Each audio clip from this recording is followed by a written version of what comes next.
Hello viewers, আপনারা সকলে কেমন আছেন? আমি কিন্তু চলে আসছি আমার জন্মস্থান দাদনপাড়ে, কলকাতা শহর থেকে ছুটে জন্মস্থানের মায়ার টানে চলে আসছি দাদনপাড়ে গ্রামে। আর সেখান থেকে কিন্তু আপনার সাথে ভিডিও করছি, চেষ্টা করছি যে কিছুটা ভিডিও করে আপনাদের সামনে কিছু কথা তুলে ধরার। তো বন্ধুরা, আমার এই গ্রামটা দেখুন কত সুন্দর, যেদিকে তাকাবেন জল আর জল। তো এর আগে কিন্তু আমার আর একটি চ্যানেল আছে, ইউটিউব চ্যানেল। সেই চ্যানেলে কিন্তু আমি দিয়েছি আমার এই গ্রামের কিছু ভিডিও, কিন্তু আজকের ভিডিওতে কিছু স্পেশাল বলতে কি আর দেখাবো, সব তো আপনাদেরকে দেখিয়েছে, কিন্তু এই চ্যানেলটাই কিন্তু নতুন যা কিছু দেখানোর আছে সেটা আপনাদেরকে দেখানোর চেষ্টা করব। তো চলুন সামনের দিকে আমরা গিয়ে দেখি। আর আমার পিছনে দেখুন শুধু জল আর জল, আর এখান থেকে কিছু দূর গেলেই কিন্তু খুবই সুন্দর নদী, আর তারও একটু দূরে গেলে কিন্তু সেই সুন্দরবন ফরেস্ট, যেটা পুরো বিশ্বের মানচিত্রে বা পুরো বিশ্বেতে কিন্তু এক নামেই সবাই চেনে।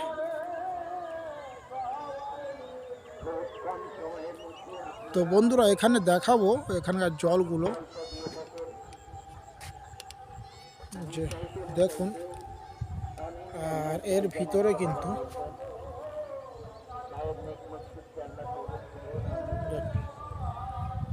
পুরোটা।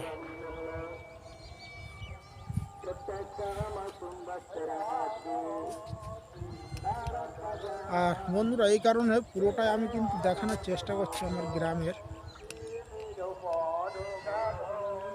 তো ওয়েট করুন, আরও কিন্তু কিছু দেখানোর আছে।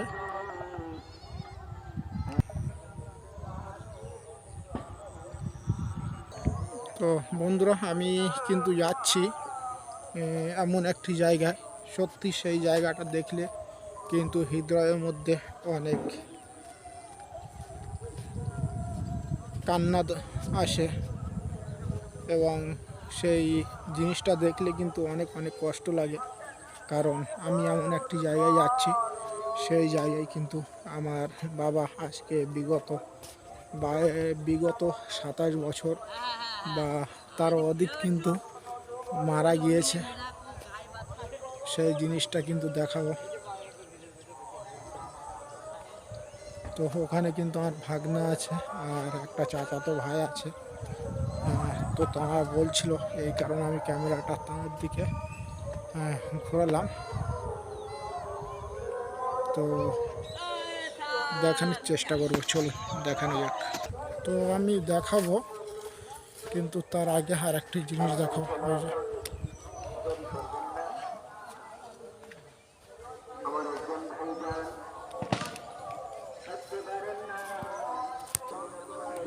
তো বন্ধুরা, আমি বাড়িতে ছিলাম না, যার কারণে কিন্তু আমি আমার বাবার কবরটি এখন পরিষ্কার করতে পারিনি। এই যে গাছ আছে, এই গাছের এখানেই কিন্তু আমার বাবার কবর এবং আমার দাদার কবর, দুজনই আছেন। আসসালামু আলাইকুম আহলুল কবর।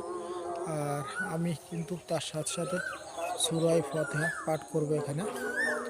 আউযু বিল্লাহি মিনাশ শাইতানির রাজিম। আল্লাহুম্মা সাল্লি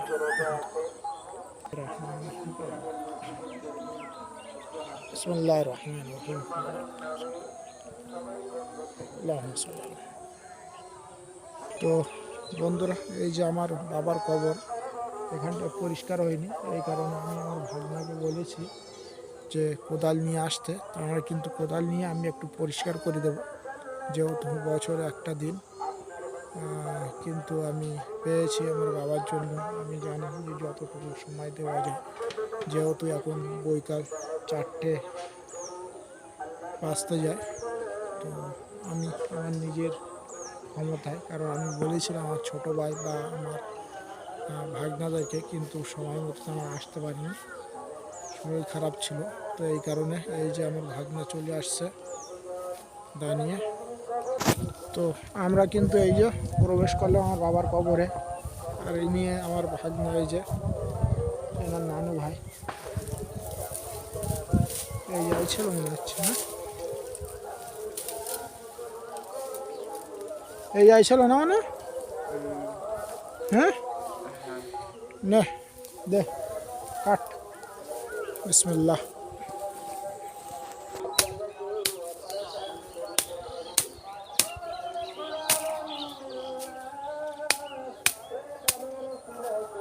তো আমার ভিউয়ার্সরা যারা মা বাবাকে ভালোবাসেন অবশ্যই চ্যানেলটিকে সাবস্ক্রাইব করবেন। কিন্তু দেখা হচ্ছে কবর পরিষ্কার করার পরে। তো আমার অডিয়েন্স আপনারা দেখছেন যে এই যে কিন্তু আমরা পরিষ্কার করে দিয়েছি, এখনও ঘাস রয়ে গিয়েছে, ঘাসটা কিন্তু অনেক শক্ত, যার কারণে আমরা করতে পারিনি। আর এই যে আমার ভাগনা এখনও চালিয়ে যাচ্ছে। তো বন্ধুরা, আজকের ভিডিওটি এই পর্যন্ত। ভালো থাকবেন, সুস্থ থাকবেন, দেখা হবে নতুন কোনো ভিডিওতে। আর বিশেষ করে আমাদের আত্মীয় স্বজন মারা গিয়েছেন, তাঁরা যেন তাদের আত্মীয় স্বজনকে আজকের দিনে বিশেষ করে ভুলবেন না, সবাইকে মনে রাখবেন। ফাতিহা, দোয়া, সাদকা এবং আরও অন্যান্য ভালো কাজ তাদের জন্য করবেন। চলুন তাহলে